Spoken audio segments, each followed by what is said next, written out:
It's time for From the Shortgrass, presented by UAMS Health Orthopedics and Sports Medicine with Trey Schaap.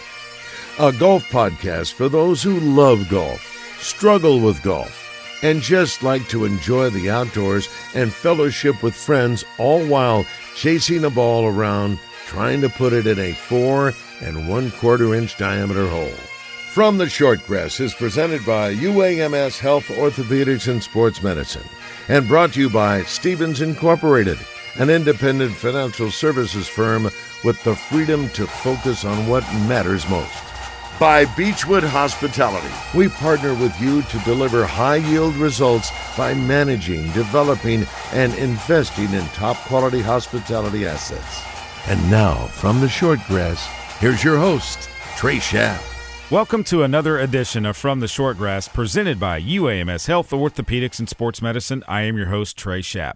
At UAMS, Ortho Now is now open at the Orthopedic and Spine Hospital at UAMS Health. If you have an orthopedic injury, sports, work, or anything else, walk in and see the best in orthopedic care. No appointment is needed. Ortho Now open Monday through Friday 8 to 8 and Saturday 8 to noon, conveniently located at the Orthopedic and Spine Hospital at UAMS Health. For more information, call 501-686-TOSH. That's 501-686-8674. Coming up on this edition, I introduce you to Todd Satterfield. He guided the Furman men's golf program through some good times and some difficult times during his 22 years as the school's golf coach. He actually played collegiate golf at the University of Georgia, turned professional, played on the Ben Hogan Tour for several years, and now is a rules official on the PGA Tour Champions. I had a chance to sit down with him when the Simmons Bank Championship, presented by Stevens, was being held at Pleasant Valley Country Club back in October. That interview is coming up after the break. Stay with us. I'm Dr. Lowry Barnes. When it comes to orthopedic care, there's no place like the Orthopedic and Spine Hospital at UAMS Health. We built this hospital just for you, with state-of-the-art surgical suites, advanced technology, and the state's largest group of fellowship-trained orthopedic surgeons. It's the best place in Arkansas to get you moving again. And if you need urgent orthopedic care, UAMS Ortho Now is right here for you at the Orthopedic and Spine Hospital at UAMS Health, where motion lives and service leads. Strength is measured not by the number of accounts. Strength is placing value on relationships. It's having the vision and the guts to invest in growth. It's the commitment to responsibly manage your money. At Stevens, we believe that our strengths build success, not only for us, but for our clients. Stevens, member NYSE, SIPC. The next time you travel to El Dorado and need overnight accommodations, the Haywood Hotel is where you need to stay. The Haywood El Dorado Tapestry Collection by Hilton is a great place to stay if you're in South Arkansas listening to live music or playing the challenging Mystic Creek Golf Club. Take time and relax in their bar for a drink before going out on the town for dinner. The Haywood, 210 South Washington, right in the heart of downtown El Dorado. Search the Haywood El Dorado on the web or call 800-293-0718 for reservations. The Haywood, a Beechwood hospitality property. Welcome back to this edition of From the Shortgrass, presented by UAMS Health Orthopedics and Sports Medicine. I am your host, Trey Schaap. During Todd Satterfield time as head coach of the Furman Paladins, he led them to 3 SoCon titles and 4 NCAA regional appearances. He won SoCon Coach of the Year after the 2010 championship, an award that he won 3 other times while at Furman. He played professionally after competing at the University of Georgia, an outstanding Georgia amateur. He is now a rules official with the PGA Tour Champions. On the tee, Todd Satterfield. Todd, thanks for joining me for another edition of From the Shortgrass. Do you remember the first time you ever picked up a golf club and really fell in love with this game? Well, I can remember I was probably 5 or 6 years old, and my dad cut off a club of his, and he drilled some holes in it to try to take some of the weight out of it. So I still have that club. It's still in my house somewhere. Somewhere? Yeah. Is it an artifact now? I think it is, and probably everybody else wouldn't. Yeah, they'd probably want to throw it out, put it at a flea market or something maybe. That's right. But, both of my kids kind of swung it when they were little, so that was fun too. When you were learning the game, did you ever think that you would get to where you are now? And we'll talk about the journey here in a little bit, but did you ever think you would get to where you are now? Yeah, so I had some success early when I was younger playing in tournaments, and I won a state junior when I was 12 and just continued to progress and did well in the state AMs and won a state open and went to play at the University of Georgia.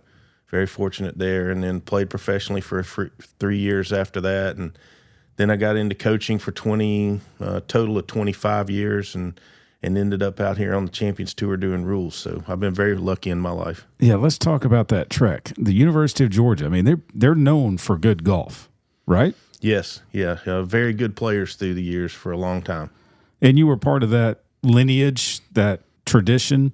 Who were some of the guys that were on your team? Some of the guys you may recognize, Franklin Langham had a career on the tour for a little bit. Matt Peterson had a pretty long career, especially on what's now the Korn Ferry Tour. Paul Claxton obviously was a good player. Some of the older guys on my team, Peter Persons, Brad Weaver, Lewis Brown just won the U.S. Senior Am a couple years ago. And then some of the younger guys were Bill Brown and Rob Butler. And then obviously, once I was out of school, they've had a ton of success and with a ton of guys on the PGA Tour right now. Yeah, a lot of guys on the PGA Tour, a lot of Ryder Cup players as well, and major winners too. Major winners and Ryder Cup players on both sides of the pond too. Yeah, no doubt. You're right about that. It's kind of, it is an international game, and a lot of the internationals like to come to the States for school, right? They do, obviously for the education piece of it, but the competition at the college level is crazy. I look at the scores now. I've only been out of it for 7 years now, and the scores these teams are shooting are just incredible. 50 some under for the tournament, just crazy good. When you decided to turn pro, was it an easy decision or was it a tough decision? No, it's probably pretty easy for me. Probably since I was 15 or 16, I always wanted to try to play professionally and see what would happen. So it was an easy decision for me, and I had the support of my family, which was great. So what happened? 3 years out there? Well, 3 years, moderate success. I played what the Hogan Tour was in '92, and I had some good finishes, some not so good finishes. And then when I missed Q school the next year, I was kind of in limbo, married not too long ago, and I always thought I would go back to playing, but I had an opportunity to go to Georgia as the assistant coach then. And I took that and just went on from there. What was that like, being the assistant coach? Not the head coach, but the assistant coach at Georgia. I love coaching. I do. I miss that part of it, helping the kids and helping them get better. And hopefully my experiences during that time would help them improve. But, some of the college things now I probably wouldn't have been so crazy about. Yeah, there's a lot going on right now with NIL and all that other stuff. Hey, coach, I need some money. And you're like, well, golf, we don't have it. Yeah, and where I was coaching at Furman University in Greenville, South Carolina, we were probably and would have still been insulated from that a little bit because of our academics in a small private school. But still, transfer portal and all that, it's just crazy. Todd, how different was the recruiting pitch from when you were the assistant at Georgia to when, like you say, you go to the private school at Furman? I assume that it changed quite a bit. Probably changed a little bit. Obviously, I think at Georgia, most of my players or the guys I was recruiting would come in, and they had aspirations to play the tour. Some at Furman, not as many. I had guys that would go on to law school, med school, you name it. So they just had different aspirations of what they wanted to do with their life. And I did have some that went on to play professionally. Matt Davidson played the Korn Ferry for a long time, and he came back as my assistant and is now the head coach there and doing quite well. He is doing quite well. I had a chance to take him to dinner when he was in town for the Little Rock Trojans. Yeah, you told me that the other day. He was certainly, one of the 2 or 3 best players I ever coached, and just a great guy. And he's got a good squad. And I go up there still and practice when I'm home and see him and try to keep up with him. The practice schedule for the guys when they were at Georgia, obviously class work is different nowadays as well, with so much online that they can do. They can go out and pretty much practice whenever they want to. But back when you were coaching, at Georgia and at Furman. Obviously, Furman being a private school, I would think academics. Georgia, maybe not so much, but yeah, there is that academic side. How would you handle the practice time with your guys? Well, I always felt like in golf, if you had to set a practice time, you probably weren't going to have the best team because your guys didn't have to be there to run plays and things like that. They had to be my best players were very self-motivated. I never had to check on them, make sure they were doing what they needed to do. And certainly you would be there to help them and improve. But I always felt like if you had to structure that out for on golf, it probably wasn't a great thing. When you see the G, that big power G, I mean, does that get to you a little bit? It's giving me chills thinking about it now. My wife went to Georgia, and obviously we're huge Georgia fans on all fronts. So, when did you decide that, okay, I'm done with coaching, let's try something else? Did a position open up for you to become a rules official? So I always felt like when I was coaching that I would eventually transition into administration. My dad was involved in the State Golf Association in West Virginia where I grew up and was always involved in the rules, and I started going to the rules schools 30 years ago and was fortunate to be a consulting member on Rules of Golf, so I've officiated the Masters, and I'd done some Korn Ferry things, and then the position came up on the Champions Tour. I had a friend who was there, and I called him, and probably because I was just looking for something else to do, I felt like it was time. And it worked out perfectly for me. You get to travel a lot. It's a good bit of travel, but it's good. It's we travel 1 day a week on Mondays. I know another business guy, they might be on the plane 3 days a week doing what they do. So it isn't terrible, but we are gone a good bit.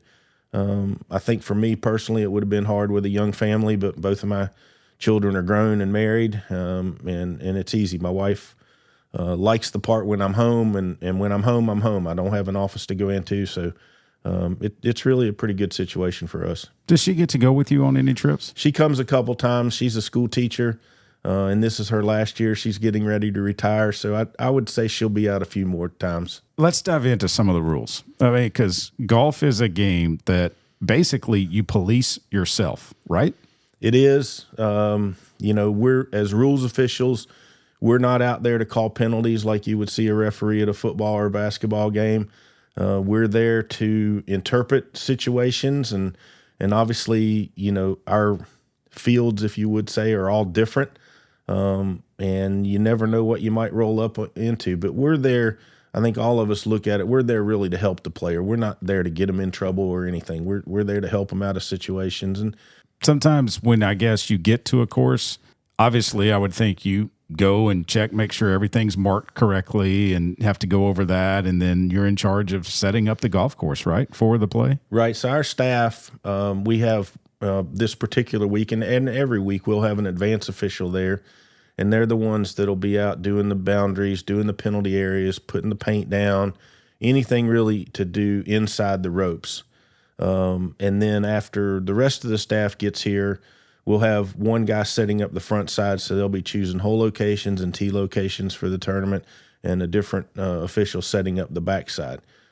Tuesday morning, we all do a course tour to go around and talk about anything with the marking that we may need to adjust or confirm what the advance official's done. So, and that way we know what we might be rolling into when a ruling's called. Obviously, working a major like you have the Masters and some of the other big events you have, I'm sure there have been some funny and crazy rulings come up. Can you think of any off the top of your head? Yeah, the one that really comes to mind was out in Newport Beach, California. This has been 3 or 4 years ago, and one of the qualifiers, great guy, Rick Garboski, had qualified, and he didn't play great the first day. So the second day he comes around on a par 3 and he hits his shot, and long story short, he ends up running out of golf balls, not because he played bad that day, but he was giving them to kids and just having a great time. Right. And the one ball rule's in effect. Well, the one ball rule was in effect. So he asked, I remember Mark Kalkovecki and Duffy Waldorf were in the group, and he asked any one of them if they had a left dash Titleist. And no, they weren't playing that. So he's thinking he is out of the tournament. And he comes over to me and says, I've run out of balls. So in the meantime, one of our other rules officials had gone back to the clubhouse to get some out of his locker. I had a ball in my cart that he was able to complete the hole, but obviously he got a penalty for playing, breaching the one ball rule. But he couldn't tee off the next hole knowing that he was breaching that, or it would have been a DQ. So we got the balls out to him, and he was able to play the next hole and go in. And it was a long deal. And then Calcavecchia had something on social media that night, and it blew up. The rules officials messed that up. But the USGA said we did it exactly by the book. Well, then there you go. Yeah, I mean, how many times do you get called away from just a particular event? But let's say someone's playing in some event somewhere else, and they've got your number, and they're stuck with a rule situation. They end up dialing your phone up. Yeah, well, being a college coach, I've still got a ton of friends, and I'd say once every other week I'll get a call. They'll be at a tournament and say, hey, this happened. And obviously a lot of times it's hard if you're not there and you're seeing exactly what happened. So some of the explanations, you got to ask a lot of questions to hopefully get it right. Todd, would you suggest that anybody that obviously wants to play the game for more than just fun, learn the rules because they can help you as well, definitely, more so than hurt? Yeah, definitely can help you and getting out of certain situations. I will say when they changed the rules change, not in the right word, but they did a big overhaul in 2019, and I think they've made them a little more intuitive for everyone to read through them, and you don't necessarily – to know the rules at a great level, you don't necessarily have to know all the clarifications and be a rules official. I think you could go, but it would be a big help for someone who especially maybe wanted to play at a more elite level in your state competitions and things like that, to know the rules. And some of the changes, obviously, where you drop the golf ball from, the amount of time you have to look for your golf ball if it is lost, and some of the procedures that you can follow if, let's say, you hit a ball out of bounds, that you can actually not have to go back to the tee now. Yeah, and that's really a local rule. You don't use that in elite competition, sure, but that would be at your club level. But, several things like searching for the ball and all designed to hopefully help the game speed along and play a little faster. I know dropping from the knee height, there was a movement actually to be able to place the ball at your nearest point of relief, but some of the higher-ups couldn't get past that. But, it used to be, you may remember, you used to have to drop it over your shoulder, and then it went to arm length. And then now everything's within this relief area, which makes more sense. And just dropping it from your knee, it doesn't roll out of the relief area a lot. A lot of people say, why can we not move our ball out of a divot in a fairway? Yeah, that's probably the biggest question I get. I understand it, and I'm probably sympathetic to it, but it comes down to, when does a divot stop being a divot? And it's just not a great lie. Mm-hmm.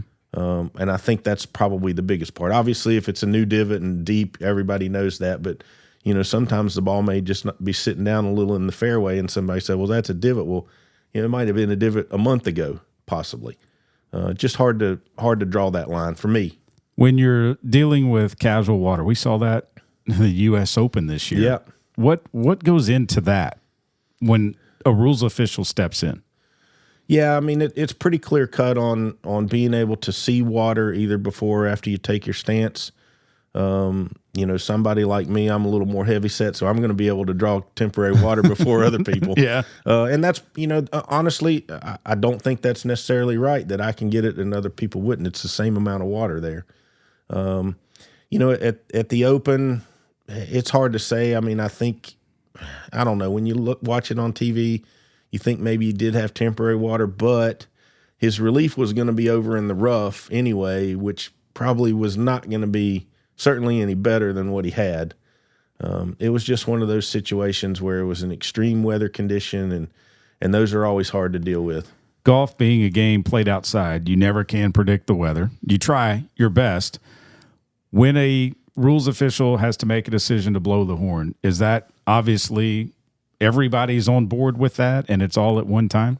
So we have a tournament director, our bosses, and they're ultimately the one that makes the decision along with our meteorologist. We'll obviously blow the horn for a dangerous situation, for lightning. That's a big one. As far as the course becoming unplayable, that's when the greens would puddle up and really make the course where you can't finish it, even though, you're able to move the ball in certain situations. If the hole's completely surrounded by water, you really can't play golf properly. Speaking of, earlier we were talking about the casual water and everything, and I go to the USGA because they're not going to let you touch the golf ball at all. That's right. PGA Tour Champions, there are times when you do play preferred lies, and I know the players love that. Yeah, there are times when we play preferred lies. In my view, I think you do it for two reasons. If you have a lot of temporary water, somebody might be able just to get it to a little less temporary water rather than having to go 30 or 40 yards to get full relief. And then the other part, and some people disagree with this, if your ball's collecting mud when it hits, I believe that mud shouldn't be – that doesn't do much to determine your skill level. It's more about luck at that point on which way the ball goes. So I'm very lenient's not the right word, but I understand the mud, and I agree that let's get the mud off there and let's test your skill. Have there been any crazy rules scenarios that have popped up at Augusta National when you've been there for the Masters that you can remember? Not when I was there.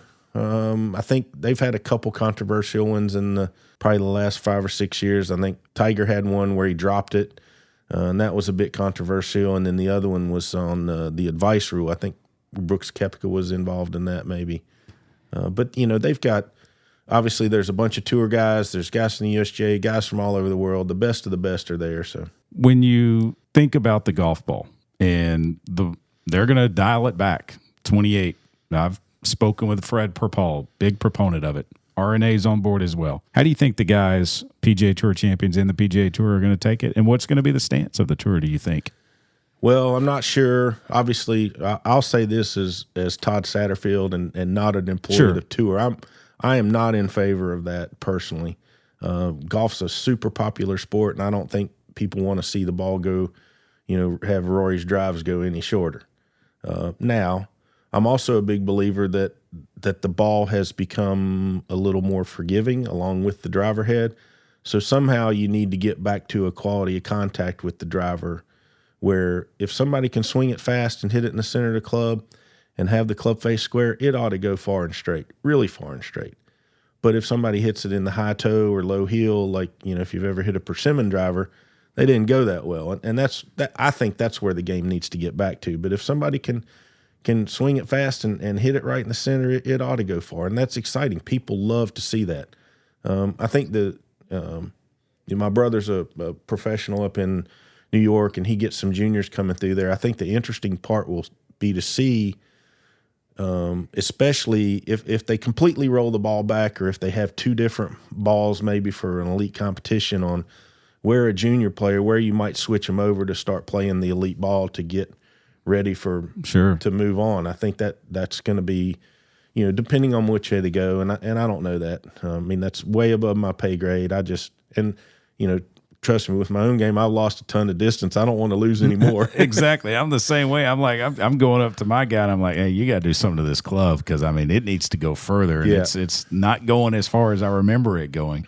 That's something we lose, but what's it like for you to be out here with some of the greats that have ever played this game? Oh, it's great. These guys are all great, and it's I did have an opportunity years ago when I was in college. Actually, I was working at a newspaper during the summer, and there was a senior tour tournament at the Greenbrier, and I knew some people, and somebody didn't show up for the Pro-Am, and I got to play with Bruce Crampton, and which was really cool. But then you could kind of see it was not that it's not fun out here for these guys, but I think it's more competitive. These guys are unbelievable. A lot of them still hit it, really, really great and really far. And it's just fun to watch them play. I knew a lot of these guys from playing college golf and playing professional golf, but it's great to be out here. This is more like a family. The real golfers that follow the game that are listening to this will understand this question. Okay. Slugger White. Well, what is he like? Oh, man, Slugger. I don't know Slugger that well, honestly. Obviously being from West Virginia, I think he and his brother were Oak Hill, and I actually beat his brother Mike in a playoff to win the West Virginia Open. So there you go. Both of those guys are great players, and my club where I grew up used to have this tournament. The local newspaper would would host it, and Slugger won the tournament the first 2 years. So, I mean, Slugger's a legend there. And obviously being a tour player and then switching over to rules, and he's just a legend in the game. How do we speed up the game? Pace of play. Yeah, great question. I think it's more just people need to be ready to play when it's their turn, is more what I see. You know, all this, you know, I mean, I think it's kind of interesting that even the fast players do the same thing, looking in their yardage book, and we're able to use rangefinders out here now. So I think they're doing all the same things. It's just they're doing it before it's their turn to go, and when it's their turn to go, they're ready to play. Yeah. Best golf course you've ever played? My favorite one, this is a pretty easy one, is Shinnecock Hills up in New York. Ooh. Yeah, my brother. U.S. Open next year. Yeah, and boy, I wish I had the game to maybe even still try to qualify for it. But that, and I've been very, very fortunate in my life. I don't mean to knock Augusta National, but I played there. But Shinnecock's still my favorite. It's tremendous. Fantasy foursome, living or deceased, Todd. I mean, you've played with a lot of the greats that you could play around a golf with. Who would they be? Well, my fantasy foursome doesn't include any greats. My dad, my brother, who's a terrific player, and my son. That's a great day for me. Fantasy foursome, you know, who wouldn't maybe choose Tiger to play with? You know, Palmer, and I'll add Nicklaus in there. Probably three greatest players in history. I would think so. Any chance Tiger stays healthy enough to play PGA Tour Champions? Boy, we sure hope so. I mean, he, you know, obviously being who he is, he would be a shot in the arm for us, and I think our tour's popular, especially being here in Little Rock. This is a great venue for us. Golf course is tremendous. There seems to be a lot of excitement last year, and that's spilled over to this year. But, you know, I mean, Tiger's just at a different level with that. Sure is. Sure is. The ball sounds a lot different when he hits it too. Yeah, it does. It always has. And I think he's been able to keep his speed up. And, you know, the guys that are down there in South Florida that see him occasionally, you know, say, man, he's still hitting it great. So, but, you know, it'll be interesting. Hopefully the back surgery goes well. Just, you know, personally for him would be great. Mm-hmm. And hopefully for golf, he'll be able to play. Let's hope so. Todd, thanks so much for your time. Thank you. Appreciate it, Trey. From Central Arkansas to South Arkansas to Northeast Arkansas, across the state to Northwest Arkansas, you will find a Beechwood hospitality property. From the Haywood in El Dorado to the Hilton Garden in Jonesboro to the Doubletree in Bentonville and the Staybridge Suites just south of Baumwalker Stadium, Beechwood Hospitality has a room for you. Beechwood Hospitality is the leader in hotel property management in the state. Make sure you find a Beechwood Hospitality hotel for your next overnight stay.